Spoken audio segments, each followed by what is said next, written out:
درود پاک کب کب کہاں کہاں اور کیسے کیسے کام آتا ہے۔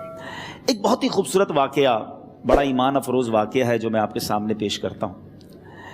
ایک دوست نے اپنے ایک دوسرے دوست کو قرض دیا، اور جب اس نے قرض دیا تو وہ قرض ایک بڑی اماؤنٹ تھی، 3000 دینار۔ وہ ٹائم آ گیا جب اس ٹائم وہ قرض لینے کے لیے اپنے دوست کے پاس گیا کہ بھائی مجھے میرے پیسے واپس دو، تو اس نے کہا کہ پیسے تو نہیں ہے میرے پاس، میں کولیپس ہو گیا ہوں، بزنس اب میرا ختم ہو گیا ہے، میں تمہاری رقم نہیں دے سکتا۔ اس نے ایک اور ٹائم دے دیا اسے کہ ٹھیک ہے اب اتنے وقت دنوں کے بعد میں دے دوں گا۔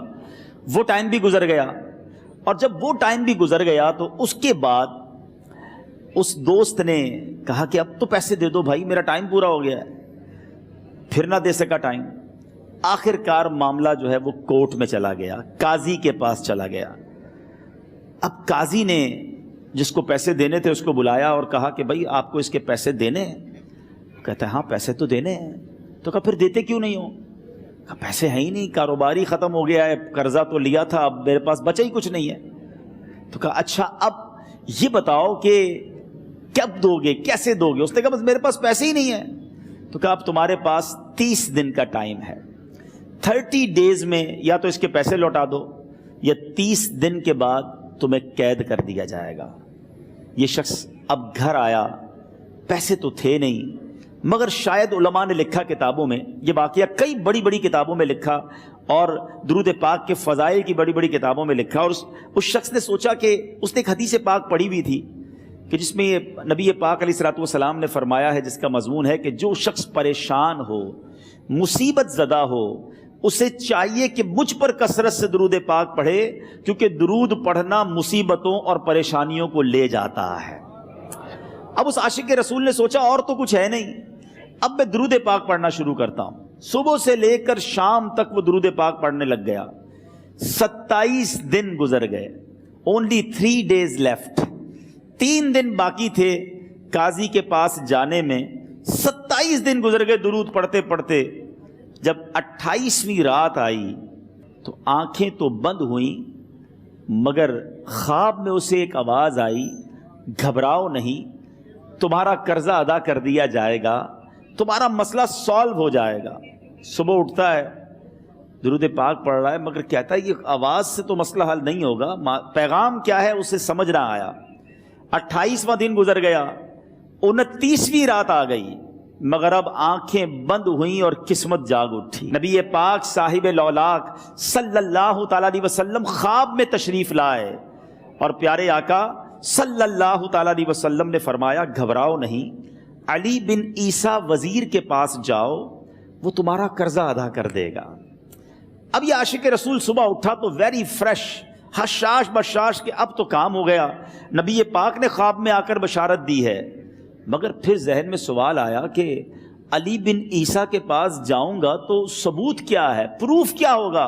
میں جا کر اس کو کہوں گا کہ میرا قرضہ دے دو تو ایسے تو قرضہ نہیں دے دینا، اور میں نے اس کو کہا کہ مجھے نبی پاک نے خواب میں کہا ہے، اور اس نے اگر مجھ سے کوئی نشانی مانگی تو میں نشانی کیا دوں گا؟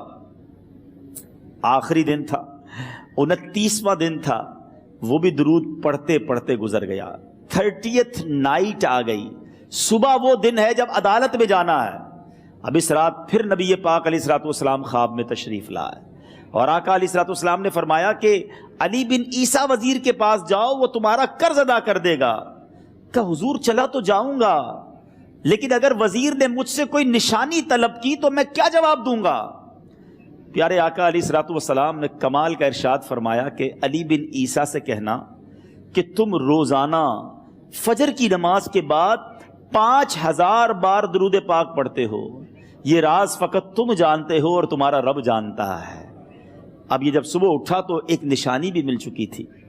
عدالت میں جانے سے پہلے وزیر کے دربار میں پہنچ گیا، اسے یہ ڈر تھا کہ آج پیسے نہ لوٹائے تو سزا ہو سکتی ہے۔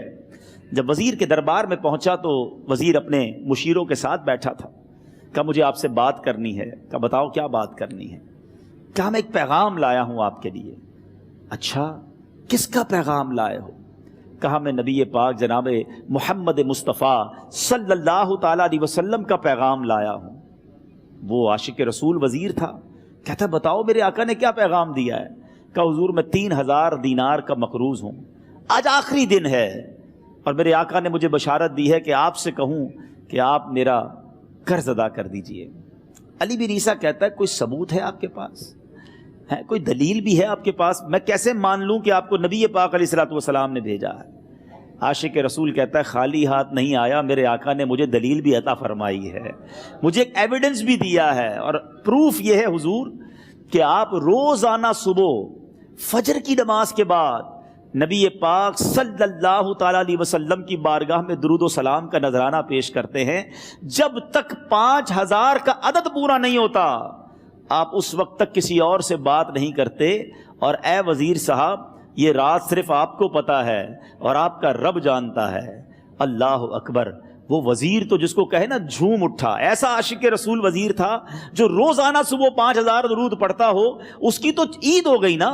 وہ کہتا ہے مرحبا یا رسول اللہ، میرے آقا نے میرے درود قبول کر لیے، اس سے بڑھ کر میرے لیے سعادت کیا ہوگی۔ اب یہ وزیر اپنے سیٹ سے اٹھتا ہے، اپنے کمرے میں جاتا ہے، تھوڑی دیر بعد واپس آ کر اس عاشق رسول کے ہاتھ میں 3000 دینار رکھ کر کہتا ہے حضور پہلے 3000 دینار تو نبی پاک کا حکم کی میں ادب سے بجا لاتا ہوں، میرے آقا نے جو حکم فرمایا یہ 3000 دینار آپ کو پیش کرتا ہوں، حضور ایک اور 3000 دینار لیجئے۔ میرے گھر آپ آئے، اتنی اچھی خبر سنائی، آپ نے قدم رنجا فرمایا، یہ 3000 اس کا نذرانہ ہے، اور ایسا کیجئے 3000 اور لیجئے، اس سے اپنے بچوں کے لیے کچھ چھوٹا موٹا کام شروع کیجئے، اور ایک وعدہ کر کے جائیے آج کے بعد زندگی میں آپ کو جب بھی کوئی کام پڑے میں آپ کا بھائی ہوں، مجھے یہ خدمت کا موقع دیجئے گا۔ اللہ اکبر! وہ مقروض جو ایک رات پہلے 3000 دینار کا مقروض تھا، ہو سکتا ہے اس کے بیک آف مائنڈ یہ بھی چل رہا ہو کہ اب شاید کل میں نے جیل میں جا کر عدالت میں جا کر گرفتاری دے کر جیل میں جانا ہے، مگر اب 9000 دینار ہاتھ میں ہیں۔ عاشق رسول جھومتا ہوا نبی پاک کی یاد میں گھومتا ہوا اب عدالت میں پہنچا۔ عدالت میں everybody expecting over there کہ آج اس نے آنا ہے اور آ کر کہنا یہی ہے کہ پیسے تو نہیں ہیں، گرفتار کر لو، مگر جا کر اس عاشق رسول نے 3000 دینار جج صاحب کے ہاتھ میں رکھ دیے۔ قاضی کہتا ہے پہلے تو یہ بتاؤ پیسے آئے کدھر سے؟ تم تو کہتے تھے غریب ہوں، تم تو کہتے تھے کاروبار نہیں ہے، ایک مہینے میں اتنی بڑی رقم کا انتظام کیسے ہو گیا؟